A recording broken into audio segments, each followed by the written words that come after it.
Have you ever heard of the boogeyman? I'm sure you have. We tend to write urban legends off as those stupid campfire stories our parents would tell us. I never thought that much of them because I didn't think anything was going to happen to me. However, long ago, I used to be this happy kid who seemed to have everything going for him. Until that night. The one night that still haunts me to this day. The night that. Allow me to explain myself. It was a late night in 2011, and I woke up to my dog barking at around 1:30 a.m. At first, I thought he had to go outside, so I took him downstairs, and I noticed this tall black figure standing outside my front door. First, I thought it was just a prank, but I noticed the long knife in his hand, so in a panic, I called 911 to explain the situation. I looked back to see if he was still there, and sure enough, he disappeared. Suddenly, I hear the back door opening, and in a rush, I grabbed my dog, this hammer from my toolbox, and I ran to my room, locked the doors, and hid in the closet for at least 15 minutes.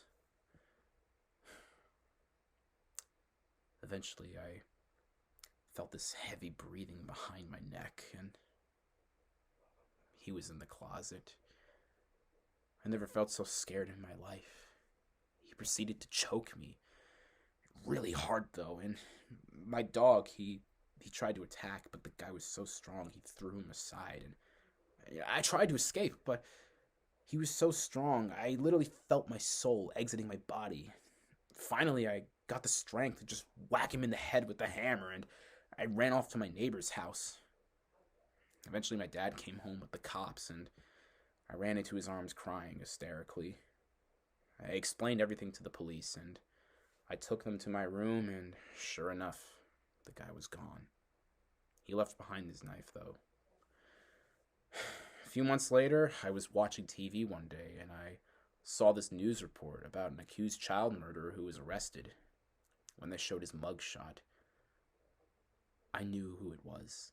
The guy who tried to kill me.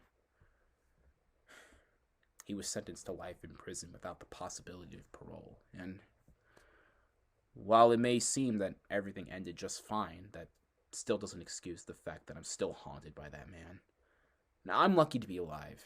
However, because of that incident, I have difficulty sleeping and trusting people nowadays. That monster got what he deserved, and I just hope to God no child ever has to experience what I experienced.